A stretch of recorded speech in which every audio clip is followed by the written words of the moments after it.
And the next and final little game that we took with us on this trip is Town 66. Now, Town 66 is the new game from Oink Games. Most people would be familiar with this very common box size from Oink Games. This is a publisher out of Japan. We managed to pick this game up when we were at Gen Con. Of course, we also picked it up with the much coveted game Scout, which everybody was trying to get their hands on, including me. But we also picked up Town 66 because it is the new one, and we didn't know a lot about it. But this is a really interesting little puzzle game. The way this game works is that you are trying to build out a city of different coloured houses that are also different shapes.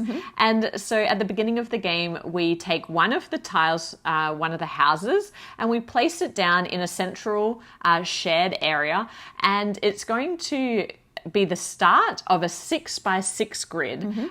So we're looking at rows and columns again for this game, and the house that we place down is the top leftmost part of that grid.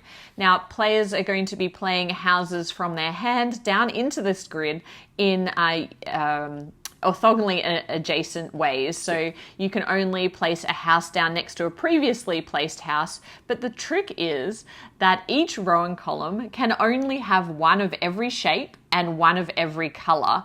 And so that is the puzzle in trying to work out how to get the houses that are in your hand down onto this grid. Now, you start the game with 4 tiles, and these tiles are really thick cardboard tiles, and in this game, in the box, you also get these wooden like a little rack stands. A little rack, so that you can stand up your hand of houses.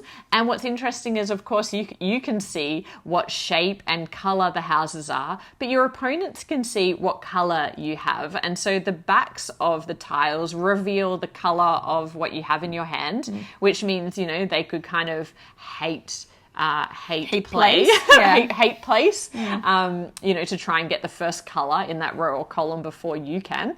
But in this game, the really interesting component of this puzzle is all about your hand limit or your hand size, because at the end of your turn, so on your turn, you simply have to place one of the houses down into the puzzle. If you can't, you're out of the game.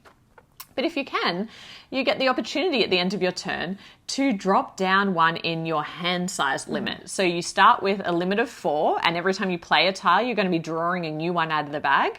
But at the end of your turn, you might get rid of one tile and therefore only have a hand limit of 3. You're then continuing to play this game with a hand limit of 3, which means it becomes much harder to make sure that you have a tile that you can play and you have more of a chance of getting out. But what's interesting about who wins in this game is that it's the priority is that the person who wins is the person who has the lowest hand limit. Lowest tiles. Fewest number of tiles. I like to refer to it as a hand limit because you're constantly going to be drawing back up to that hand limit until you start to shed more and more tiles. But the second component to that is if 2 people have the same number of tiles or the same hand limit at the end of the game, it's going to be the person who was able to play for the longest amount of time before they went out. So it creates this really interesting dynamic of at what point in the game do I start to shed my hand limit, and what are other people around the table doing? Because if someone else has gone down in hand limit, then I probably need to think about that too, because that is the main win condition. But when I do that, then I'm, potentially going out too reducing early. Your choices, which means that you might get to a point where you get stuck earlier, or that's right. And so that part of the game is really interesting. The puzzle itself is fairly simple and straightforward because you're just looking at where you can place a tile on your turn. So if it was the puzzle itself, I would say this is maybe too simple, but that little twist on just who wins the game, that's what makes this interesting. Overall, the game is exceptionally fast, very light. It comes with a bag in here as well, so quite impressive components. It's a great arrangement of all of the things in it. Like you've got the 4 little stands, the little rack stands, and you've got all your tiles, and you got the little bag. It's It was really very nice. little Classic production. Yeah, classic Oink games. Really easy to just throw into a bag and play it anywhere. It's not the heaviest of the Oink games that we very, have. very light, like Deep Blue Sea, I believe it's called, the never submarine. I never remember its name. With the submarine, or like Scout is a much more layered and difficult experience. This one is much lighter than those. Probably not the lightest Oink game either, but quick and intro-like game. Yeah, this is definitely a light filler, but it really, because the components are so lovely and it's really easy to understand straight away, it's, a nice one to teach when you're, at a bar or in an airport or whatever the case may be, wherever you may find yourself. This is a really cute, very contained little package. So that is Town 66.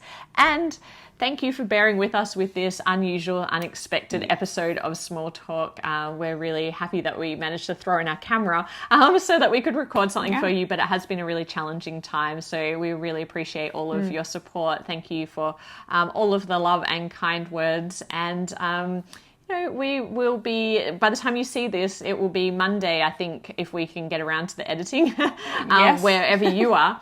But we're probably headed back shortly after that. So next week we'll be back to our usual schedule of coverage. But thank you so much again. And we'll be back with more board game content soon. But otherwise, bye for now. Bye.